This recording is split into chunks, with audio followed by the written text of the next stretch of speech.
Sales and salespeople are really feeling the pressure. Many are faced with losing orders and customers that don't have the time to talk right now. Simply pushing harder isn't going to work. And assuming we aren't all just going to hibernate for 3 months or however long is needed, what can be done? How do we direct sales and service teams while customers are busy in survival mode?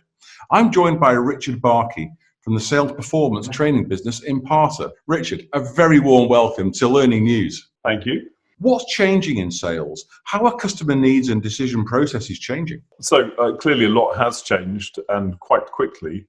And I think it's worth noting that everything has changed around the whole buying decision process. So right at the beginning, where customers start to become aware of their need, the needs have really focused down on things that are extremely urgent right now. And actually new needs have come to the fore. So things that were not an issue beforehand are becoming more of an issue now. Decision criteria have shifted. So things like price are now much less important. Things like supply chain continuity. The risk phase is much more significant now than it used to be.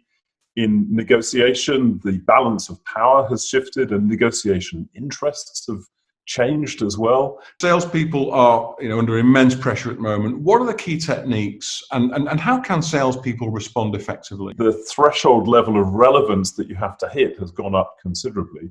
And that means focusing on things like solutions that will help people to speed up new product development, not just make it more effective, or things that will get over staff shortages, not just help with reducing costs overall. So it's kind of tightening down on the areas where you are going to cut through. A lot of salespeople are finding they're losing deals to do nothing. So things that were making good progress are stalling, and people are deciding to just put projects on hold.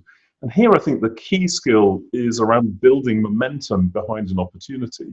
And things like loss aversion tell us that customers are likely to make a decision more to avoid a loss than they are to achieve a gain. So the way you frame your conversation, then it's about the way you maintain energy and engagement through a sales conversation. So it shouldn't just be slide presentations. It needs to use whiteboards and polls and other things, even with a relatively small group.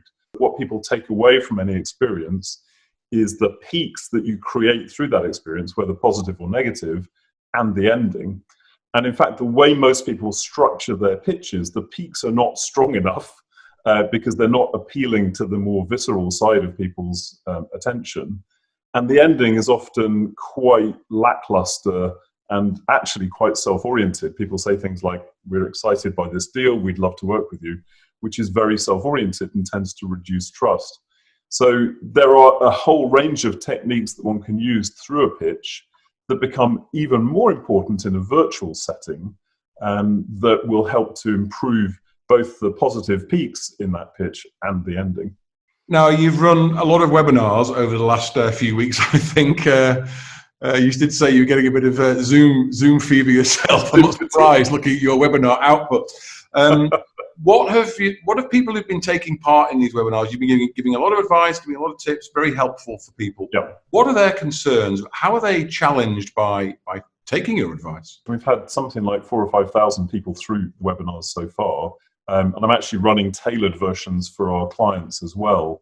And we've been doing surveys through the course of that to try and understand where people's issues are right now and how they're managing to deal with them. So there are lots of organizations that, with their product, like in the travel industry, their product just doesn't work at the moment. It's important to get out there and engage with your customers and not try to sell to them overtly. And that's always the case, but especially right now, build some intimacy with what they're going through, understand their situation, offer insight to it, and opportunities may well emerge through that. But even if they don't, you'll be in a much better position to kind of retain their trust going forward. Doing everything a little bit better, focusing on the behavioral economics of this, understanding the way your customers' processes have changed, those things add up to making a difference in the way that companies perform.